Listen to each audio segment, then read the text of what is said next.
Everyone আসসালামু আলাইকুম। আজকের ভিডিওতে আমি আলোচনা করব ইংরেজি প্রথম পত্র নিয়ে। তো ইংরেজি প্রথম পত্র সাবজেক্টটা কিন্তু এইচএসসির জন্য অনেক অনেক ইম্পর্ট্যান্ট। আর ইংরেজি সেকেন্ড পেপার সেটা নিয়ে আমরা একটা সেপারেট ভিডিও বানাবো ইনশাল্লাহ। পরের ভিডিওটা ইংরেজি সেকেন্ড পেপার নিয়ে হবে। এখন আমাদেরকে প্রথমত বুঝতে হবে, আমরা যদি আমাদের বড় ভাই বোনদেরকে জিজ্ঞাসা করি, বেশিরভাগ ক্ষেত্রে ওরা বলে যে আমার ইংরেজিতে A+ মিস হয়েছে। কমন কোয়েশ্চেন, কমন অ্যান্সার, ভাই আপনার A+ মিস হয়েছে কিসে? ইংরেজি তো আছে, ভাই ইংরেজি আছে। এটা একটা কমন ফ্যাক্টর। ইভেন আমার যে রিলেটিভসরা আছেন, আমার ঠিক বাসার অপোজিট বিল্ডিংয়ে, ওনারও ইংলিশ কিন্তু একটা সাবজেক্ট ছিল। অন্যান্য সাবজেক্টে মিস হতে পারে, বাট ইংলিশ সবসময় মিস হয়। সবচেয়ে দুঃখজনক কথা হচ্ছে, আমাদের A+ মিস করা উচিত ছিল ফিজিক্স, কেমিস্ট্রি, ম্যাথ, বায়োলজি। যদি আমাকে ইংরেজিতে মিস করতেই হয়, আগে আমাকে ফিজিক্স, কেমিস্ট্রি, ম্যাথ, বায়োলজিতে মিস করা দরকার ছিল। আমি সেগুলোতে মিস করতেছি না, ইংরেজির মতো একটা সাবজেক্টকে আমি A+ মিস করতেছি। দোষটা কার, গাফিলতিটা কার? সম্পূর্ণ আমাদের নিজের। কারণ ইংরেজির মতো একটা সাবজেক্ট, সহজ সাবজেক্ট বাদ দিয়ে ওখানে আমরা A+ পাই না, ফিজিক্স, কেমিস্ট্রি কঠিন কঠিন সাবজেক্ট আমরা A+ পাই। মানে কি, চর্চা করতে হবে। যাই হোক, চর্চা আমরা এতদিন করি নাই, বছর ঘুরে গেছে, পরীক্ষা চলে আসছে, এখন আমাদেরকে মার্কস পাইতে হবে। সেই ক্ষেত্রে এই সময় যেটাকে আমি বলি ফাঁকিবাজি টেকনিক, সেটা কি, সেটা নিয়ে আজকে আমি আলোচনা করবো। এই ভিডিওটা পুরোপুরি হবে ফাঁকিবাজি টেকনিক, কীভাবে করে কোনো মতে ইনশাল্লাহ এইচএসসি ইংলিশে 85+, 90 ইনশাল্লাহ পাওয়া যায়, বা A+ তো ইনশাল্লাহ পাওয়া যায়, এইরকম একটা সিস্টেম আজকে আমরা বের করবো। প্রথমত দেখো, ইংরেজি ফার্স্ট পেপারে 10টা ডিফারেন্ট সেপারেট কোয়েশ্চেন আছে। প্রথমত একটা প্যাসেজ দিয়ে তোমাকে MCQ আর শর্ট কোয়েশ্চেন বলে। MCQর জন্য তোমার থাকে 5, শর্ট কোয়েশ্চেনের জন্য তোমার থাকে 15। শর্ট কোয়েশ্চেন 5টা আছে, 5টা আসে, প্রত্যেকের জন্য 3 মার্ক করে। প্রথমত ওই দুইটা দেখো, এখানে 20টা মার্ক আছে এবং খুব সলিড, লিখতে পারলে মার্কস পাওয়া যায়। এই ক্ষেত্রে 20-এর মধ্যে 20 পাওয়ার সম্ভাবনা আছে, প্রচুর সম্ভাবনা আছে। তবে তুমি যদি মনে করো তুমি ইংরেজিতে দুর্বল, তুমি এখানে 17 পাবা ইনশাল্লাহ, 17-16 তুমি মিনিমাম পাবা। তবে দুর্বল যদি তুমি হও এবং তুমি যদি সঠিকভাবে প্র্যাকটিস করো, তুমি এখানে 17-18 পেয়ে যাবা। তো আমাদের প্রথম কথা হচ্ছে এটা কীভাবে পারতে হয়। দেখো, এখানে বেশিরভাগ ক্ষেত্রে, এবং এখানে বই থেকেই দেয়, প্যাসেজগুলো বই থেকেই দেয়। তুমি যদি মনে করো ভাই আমি প্যাসেজ দেখে ওয়ার্ড বের করে নিয়ে আসতে পারি না, তোমার জন্য সাজেশন হচ্ছে তুমি বইয়ের প্যাসেজগুলো রিডিং শুরু করো, based on how much time you have left. তোমার যদি 7 দিন বাকি থাকে, ভাই ইংরেজি আমি 7 দিন দিয়ে পড়বো, আমার ইংরেজিতে 190+ দরকার, তুমি প্রত্যেকটা প্যাসেজ পড়ো। তোমার বাকি আছে 3 দিন, তুমি শুরু করো সবচেয়ে ইম্পর্টেন্ট প্যাসেজ দিয়ে। সবচেয়ে ইম্পর্টেন্ট প্যাসেজ ভাই কীভাবে বুঝবো? বোঝার দরকার নেই, বোর্ড কোয়েশ্চেন খুলো, দেখো তো কোনটা বেশি আসছে। তাও বুঝতেছো না, সমস্যা নাই, ইউটিউবে যাও, গিয়ে একটু দেখো, জাস্ট সাজেশন দেখো, কোন কিসের সাজেশন দেখবো, দেখো উদ্ভাসের সাজেশন দেখো। উদ্ভাসের সাজেশন আছে, এখান থেকে দেখো। নাহলে বড় বড় চ্যানেল আছে, 10 মিনিট স্কুল একটা দেখো, বন্দি পাঠশালাটা দেখো, ওরা সাজেশন একটা দিবে, তুমি আগে ওগুলো শেষ করো। প্রত্যেকটা প্যাসেজ তুমি পড়বা, তবে যদি না পারো টপগুলো আগে শেষ করো, 3 স্টারগুলো আগে শেষ করো, দেন 2 স্টারগুলো করো, দেন 1 স্টারগুলো করো, দেন সবগুলো করো। এভাবে করে তোমাকে প্যাসেজ পারতে হবে, সময়ের উপর নির্ভর করে। তুমি ইংরেজিতে কতটা ভালো করতে চাও, ডিপেন্ডস অন ইয়োর সেলফ। তুমি ওই রকম টাইম বের করবা, ওই রকম টার্গেট সেট করবা। তুমি যদি বলো ভাই আমি 2 ওভারে 100 রান করবো, এটা কিন্তু সম্ভব না। 2 ওভারে সর্বোচ্চ করাই যায় 72। যদি তুমি প্রত্যেক বলে 6 মারো, 6-12-72, 2 ওভারে 12 বলে 72 রান করতে পারবা। তুমি কি 100 করতে পারবা? পারবা না। তোমাকে আগে বুঝতে হবে, ভাই আমি যদি বইয়ের সব প্যাসেজ পড়তে চাই, বাকির সাথে সামারি, রিঅ্যারেঞ্জ, ক্লুজ, বিতেগুলো আছে, আমাকে 1 সপ্তাহ সময় নিয়ে বসতে হবে। আমি যদি সময় দিই 2 দিন 3 দিন, আর আমি যদি বলি ভাই আমি ফাটাই ফেলবো, এভাবে হবে না। তোমাকে সম্পূর্ণ এফোর্ট দিতে হবে। তোমাকে বুঝতে হবে যে ভাই ইংরেজি পরীক্ষার আগে আমি ধরো 30 ঘন্টা পড়বো। 30 ঘন্টা পড়লে আমার 30 বলে কত রান করা সম্ভব? 180 রান করা সম্ভব। এই 180 রানটা স্মার্ট অ্যান্ড এফিসিয়েন্টলি করতে হবে। বুঝতে পারছো? এখন আমরা এটাই আলোচনা করবো। তো প্রথমে তো MCQ আর শর্ট কোয়েশ্চেন গেল। ফ্লো চার্ট জিনিসটা প্রচুর প্র্যাকটিসের বিষয়। প্রচুর বলতে কি? প্রচুর বলতে এই সময় প্রচুর হচ্ছে গিয়ে 5 থেকে 6টা থেকে 7টা। এখানে ভাই প্রচুর বলতে 50, 60, 70টা না। এই সময় 50, 60, 70টা সুযোগ নেই। তুমি 5, 6, 7টার ভিতর করো, চেষ্টা করো এই 5, 6, 7টা তুমি করতেছো বুঝে বুঝে করার, যেন বাকি 5, 6, 7টা তোমার যদি আসে সেইগুলো তুমি পারো। বুঝে বুঝে করলে কিন্তু একটা 10টা করার সমান। না বুঝে 10টা 12টা করো, তোমার লাভ নেই। তোমাকে বুঝতে হবে, তুমি 3, 4, 4টা 5টা করো, বুঝে বুঝে করো। এটা এখানে কেন হইলো, এটাই হবে কেন হইলো। সবচেয়ে বেশি খেয়াল রাখবা ফ্লো চার্টের ক্ষেত্রে টেন্সটা যেন ঠিক থাকে। যদি প্রথমটা ওরা একটা প্রথমে অ্যান্সার দিয়ে দেয় না, সেটা যদি পাস্টে হয় সবগুলা পাস্টে লিখবা, সেটা যদি প্রেজেন্টে হয় সবগুলো প্রেজেন্টে লিখবা, প্রেজেন্ট কন্টিনিউয়াসে হয় সবগুলো প্রেজেন্ট কন্টিনিউয়াসে লিখবা। এটা তোমাকে বুঝতে হবে। যদি সে লেখে প্লেইং, তাহলে পরেগুলো কুকিং, তারপরে সুইমিং, এগুলো হবে। সে যদি লেখে প্লেইড, তাহলে হবে কুকড, সুইমড, এটা যেন মনে থাকে। সে যদি বলে প্লে, তুমি দিবা কুক, সুইম, এটা যেন মাস্ট মনে থাকে। টিচাররা কিন্তু এটা অনেক বেশি করে দেখে তোমার টেন্সটা ঠিক আছে কিনা।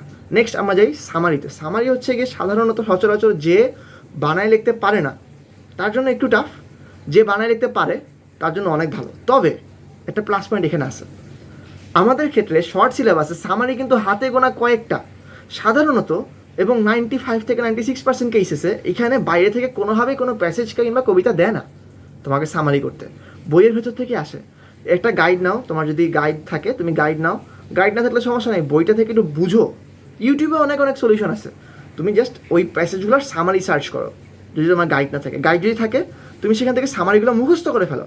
তুমি যদি বানাইতে লিখতে না পারো তুমি এগুলো মুখস্থ করে ফেলো, মুখস্থ করে ফেলো। এটা 100% সত্য কথা, মুখস্থ করে ফেলো, গ্রামার সহ বানান সহ মুখস্থ করে ফেলো। কয়টা সামারি তোমার? 15টা তো হবে না, তোমার 12টা সামারি তুমি দেখবা হয়ে যাবে। কবিতার সামারি 3টা মনে হয় আছে, 2-3টা আছে, একটু মুখস্থ করে ফেলো, একদম দেখবা 100% ইনশাল্লাহ। মানে এর থেকে সহজ আর কি হইতে পারে ভাই, যেখানে একদম হাতে তুলে দিয়ে দিছে মার্কস আর মার্কস, লিখতে পারলেই মার্কস।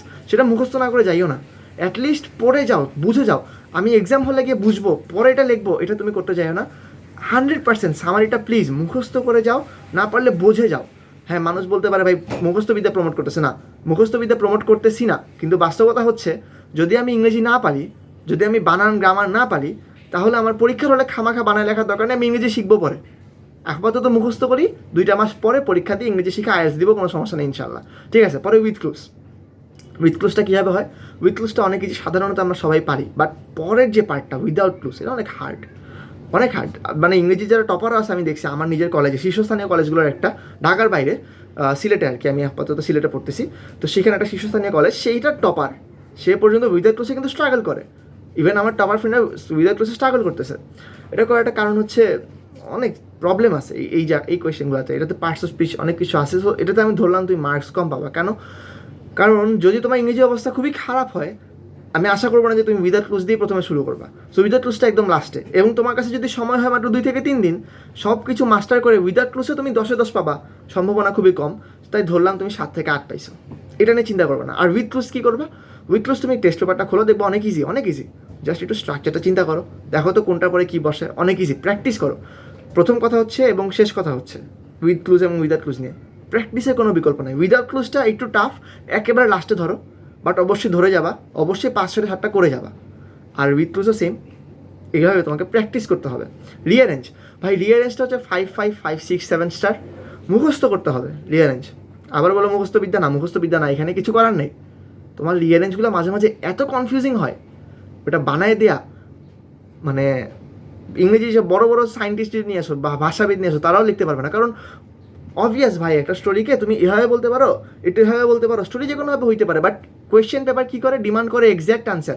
এক্স্যাক্ট অ্যান্সার কিন্তু সবসময় দেওয়া সম্ভব নয়। একটা কথাকে অনেকভাবে বলা যায়। অনেকে বলতে পারে আমি বাজারে গেলাম গিয়ে রুই মাছ কিনলাম পরে ইলিশ মাছ কিনলাম, অনেকে বলতে পারে আমি বাজারে গেলাম গিয়ে ইলিশ মাছ কিনলাম পরে রুই মাছ কিনলাম। স্টোরি দুই থেকে আসতে পারে। ইংরেজির ক্ষেত্রেও কিন্তু এমন কিছু কিছু স্টোরি আছে, তুমি 2 দিক থেকে অ্যাপ্রোচ করতে পারো, বাট অ্যান্সার দিয়ে একটা, তোমাকে ওই লাইনটাই আগে যেতে হবে। এই জন্য জিনিসগুলো আমার কথা হচ্ছে একটু একটু পড়ে যাও, 20, 25, 30টা রিঅ্যারেঞ্জ পড়ে যাও, রিডিং দিয়ে যাও, যেটা তোমার কাছে আনকমন মনে হবে, একটু হার্ড মনে হবে, সেটা লেখো, মুখস্থ করে ফেলো। এটাই ভাই, এটাই বাস্তবতা। যারা টপ করে তারা এটা করতে হবে। মুখস্থ ছাড়া রিঅ্যারেঞ্জ সম্ভব না, কারণ একটা জিনিসকে অনেকভাবে অ্যাপ্রোচ করা যায়।